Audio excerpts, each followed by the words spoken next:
the Slovenian cycling alien will not go to the Paris Olympics, despite it having been on his calendar since November last year. The argument goes about an alleged fatigue that nobody really believes after seeing him win the last 3 stages of the Tour de France with more strength than anyone else in the peloton. Already bad, wicked tongues are saying that it's to avoid the anti-doping controls of the Olympics. But here at Cycling Highlights, we don't believe that this is the reason, as we simply don't believe that the tests have improved so much since dopers like the military man who bought the gold medal, or even the very low-cost Lance who achieved pre-seasons whilst easily avoiding the anti-doping controls. No, to us, the reason is simple. It's out of solidarity with his beloved Urska Zigart for the injustice of not being selected for the Olympics, despite her being the national champion of her country and performing at a very good level during the season. This is something that we think is great, because if you do not go to the Olympic Village to spend nights of love, as our old friend of the channel Biana did while cheating on his wife with a handball player, why are you going to an event like that? However, the most remarkable news about Poggi and cycling in general is not that at all, but rather that doping accusations have finally emerged after finishing the Tour de France. So, the cyclist, treated by the future Nobel Prize winner for physiology and medicine, Javier Solá, has wanted to defend himself, albeit in the most laughable way possible. Subscribe to the channel for more cycling content, and now, yes, let the show begin. Now, personally, I think it's only logical that there are accusations of doping, and not only against the winner of the Tour de France, but also against a large number of cyclists with their histrionic and historical performances that must be making alarm bells ring everywhere. Not just for average fans, but also for experts in biomechanics and nutrition. It's clear that there have been some great technological, nutritional and physiological improvements, with new diets and training making the principles of 10 or 20 years ago completely obsolete. But it's also difficult to believe that simply by using some new wheels or eating a little extra bread, as our beloved Slovenian mystic liked to say, that it's possible to beat the times by minutes or crush the wattages and speeds of dirty dopers of the 90s like Friend of the Snows, Pantani, of the 2000s like Low-Cost Lance, or even of the last decade like Adelas de Nifl, all of them chock full of EPO and blood transfusions up to the eyebrows. There are even voices from inside the peloton, like the weeping Lotto team manager Stefan Oehlo. He was asking, if not praying, that Poggi's exhibitions were not the fruit of dirty doping again. And so, we think it's normal for journalists to ask, not only to find out what new tactics and techniques riders are using nowadays, because logically no rider is ever going to admit to doping publicly without getting caught, but also to find out how they respond to what a large part of the cycling fan base thinks. And Poggi's answer, well, it couldn't have been more equivocal. Fortunately, his uncle Cycling Highlights is here to teach him a few doping basics. After winning the Tour de France, scoring over 5,000 UCI points in 3 weeks, and not finishing any lower than 44th in any stage, Poggi said that those who link him to doping are just haters, jealous people who criticise winners.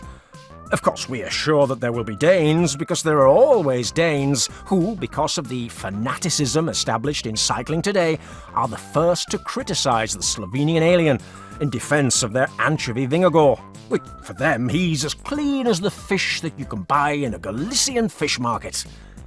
But the vast majority of cycling fans who are suspicious about doping don't hate the riders. They're not jealous of people doing their job. They're simply people who want a sport without cheating, without doctors who push the health of athletes to the limit, or they're against people who traffic doping substances like any other recreational drug. How's this for your basic knowledge, Poggi? Okay so far? Right, well next, the Slovenian insisted that WADA and the UCI of his friend, Selfie Lepation, had invested a lot of money to make the sport clean, and that cycling is one of the cleanest sports in the world. Now, there, dear Poggi, there you were wrong, quite wrong. Possibly you meant to say that cycling is one of the most controlled sports. That says a lot about the vast majority of the others.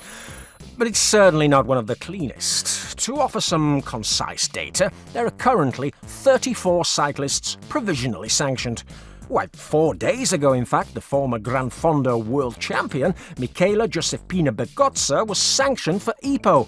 Yes, only 4 days ago. There's doping in South American countries in abundance. The last case was that of the mummy Jorge Montenegro in Ecuador. And of course, there are cases within the World Tour. Just a few months ago, we learned of 2 sanctions, those of the former Danish anchovy gregarious, Antoine Tolhoek for steroids, and the French Franck Bonamour for anomalies on the biological passport. And we can tell you that these are not the only cases that are being studied and that will going to be made public soon. Even the gregario Michael Hessman of Poggy's friend, the skier Roglic, he tested positive for a diuretic and has accepted a minor sanction in exchange for his confession. And then there are superstars of the sport, like Coconut Oil Lopez, someone whom Poggy has beaten on several occasions while being totally clean. He was sanctioned for menotropin in the Giro d'Italia 2022. Your own directors, Poggy, Dracula Gianetti and Moonlight Machin, they have a past linked to the dirtiest and most bizarre doping. And there are several of your rivals and acquaintances too.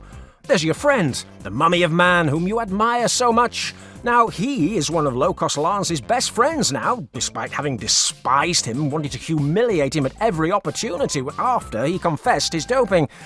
Oh, I don't know, Poggy. Maybe the only difference is that you, who have friends in the NBA, you who have friends who are car drivers, or you who have friends with a past related to doping in soccer, you know that there are dirtier sports with more doping. And if so, you could help, you could collaborate if that's the case. We would be happy to know about the dirty underbelly of those sports. You could start by subscribing to our soccer and doping channel, Failed Sharks. Very soon we'll be starting to tell you some historical cases of doping in that nasty, nasty business. Now, one rather repellent guy who has jumped out to defend Poggy is the client of Eufemiano Fuentes, a notorious woman abuser, Mario Cipollini. Like Mo, the popular insider who became popular on Twitter during the Tour de France, the doped-up Pavarotti also has a contact inside Sonia Duval who has told him many of the Slovenian alien's secrets. We imagine that this is the masseur Mauro Bencini, with whom he coincided in his Seiko years, and who took his former great friend Mario Scirea to the Soronni Group as a sports director.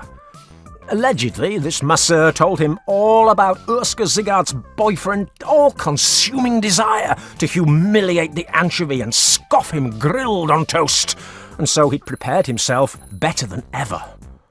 The secret to his success is that inner rage. We imagine like the one that he had in 2002 when he pricked himself for more than 100 days according to Fuentes' calendar.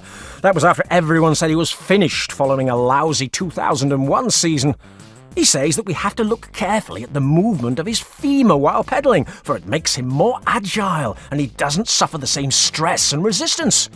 Now his rivals will have to imitate that way of pedalling too. If Cipollini says that this is his secret, who are we to question him? We'll have to believe him.